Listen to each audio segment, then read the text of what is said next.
fitness managers, let's all take one long, deep breath and know and be confident that we can make it through this next round of mask mandates with our teams together. We just need to do it in the right way and as quickly as possible, getting out the information we need to our instructors and then allowing them to provide feedback as well. So today I have 6 tips for you as a leader, as a group fitness manager, to help share the information you need to your team, help them reciprocate their thoughts, and the steps to take care of your team and make sure you're also setting expectations for them to succeed when wearing a mask while teaching. So it's not easy. I know it can be frustrating. It can be difficult for you as a leader to find that empathy and compassion, but I hope these 6 tips help you and help your team. So first is over communicating.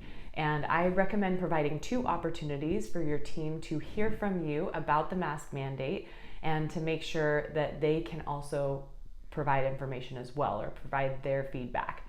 So first, create and draft up an email that you plan on writing the team. Before sending said email with all the details, gather what other information the club may have already sent out to members or is planning on sending to the members so that everyone's on the same page. You know what's about to go out to the members, you know you can prepare to answer some questions of the instructors, and then set a day and time, even if it's last minute, for either a group phone call or a group team meeting that is potentially all virtual or virtual and in person, kind of a hybrid team meeting. So set those up so that you can have a synchronous or a moment where it's a meeting where your team can provide feedback and they have the opportunity for you to listen to them directly, listen to each other directly, and we've really benefited from that on our team. And then by doing that, you get all your questions answered, all their questions get answered really quickly, especially the ones who are most concerned about the new change, and they have the opportunity to jump on. Then follow up with that detailed meeting notes, that detailed email, and then provide a recording of the meeting that you had with your team of who was able to make it, because they're going to understand you're having to move quickly as well. Second tip is to make sure, again, you open the floor. You provide the opportunity for your team to ask the questions they have, to come up with some ideas they may have. There may be a safe way to accommodate certain people in different ways, in different classes, that will still allow for your club to be following whatever mandates there are happening. So definitely dig deep with your team, learn from your team, and in some cases you may have to just be really straightforward with them and say, there's nothing we can do about this. This is out of my control. I am here for you. We are all in this together. We're all required to do the same thing. Let's just do our best to make this happen. And then build a script. Work with your team to build a script on what they should say and what things that they can bring up to members to make sure that they understand the rules, that they understand the expectation, and keep it really succinct so that they know what they need to say in the beginning of class, middle and end of class, how they can basically handle any situations that may come up. In our case, I let my team know, if someone's refusing to wear a mask in your class or they take it off, do your best to tell them the expectation, the why behind it, and the importance of it, and then teach class. It's not our instructor's responsibility to be security and escort that person out of the building. Just let them teach their class, and then afterwards gather their information, and you can follow up with that member. So that will help your team feel super supported and successful if you go over those scenarios and give them the tools they need, the scripts they need to handle those situations. Then be very clear. A lot of these mandates, I will admit, the more I hear and read from them in our upper management meetings, some of the information can be really confusing, and your team needs to understand what kind of mask is expected for them to wear. Maybe it's so many layers, maybe it has to be something that goes around their ears, maybe it's a certain color your club is wearing. Make sure they understand clearly what type of mask they need to wear, that it can or cannot be a face shield. Does it need to be both the mask and the face shield? Could it be one or the other? What are the expectations?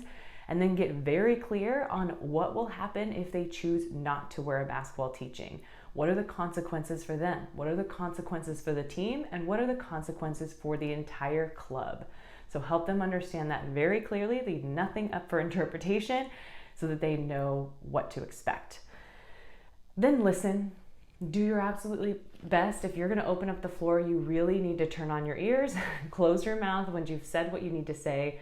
And I've had to really work on this year. There are times where I'm, being defensive and know that there's something out of my control, but I really want to support my team. And when they have questions that are challenging for me, there are times where I know I need to just be better about listening to them and being empathetic and understanding that majority of the time they aren't looking for an answer, they just want to be heard.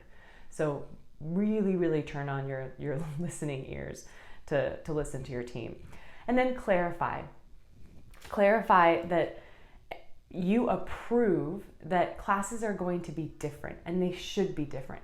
It should be an expectation that it's going to be different with a mask on in a cycling class, that the actual programming that they do as an instructor should be different. The things that they say as an instructor, as far as the expectation they're asking of participants in what they're feeling, should be different. So help them understand that, you're not most likely going to be asking your classes to go to breathless. In our case at our club, I said, I don't even really want you guys to say that, because it's not necessarily safe for them to get to that place in indoor cycling. Help the participants understand it's going to be different with that mask on, and help them understand the opportunities that they can take a good breath of air as they take a drink of water. So help your class, or help your instructors and your own classes, if you teach as a manager, understand the class is going to be different, how you're there to help them, and why it's so important that they attend class in person, and how you're so grateful for them being there. So clarify, help them get creative. There may be times where, in our case, we had the idea of adding essential oil, the option of adding essential oil in yoga classes onto people's masks. So you could just kind of do a couple sprays, and it actually enhanced the yoga experience by having that essential oil on the mask. They were breathing it in the whole time. So I really sincerely hope that these 6 tips help you and your team. Feel free to, in the comments, to leave whatever other feedback you have. Again, it's communicate first, both ways. Give them the opportunity to ask questions, so open up the floor. Build a script for them. Be very clear as to why this is happening, how it's happening, and what the expectation is, and the consequences if they don't follow them. Listen with empathy. Clarify that classes are going to be different and how your team can be creative with that. Best of luck. This is a very challenging time, and we all just, as so many of us have said, need to just stick together and work through this together to help more people move in our group fitness classes.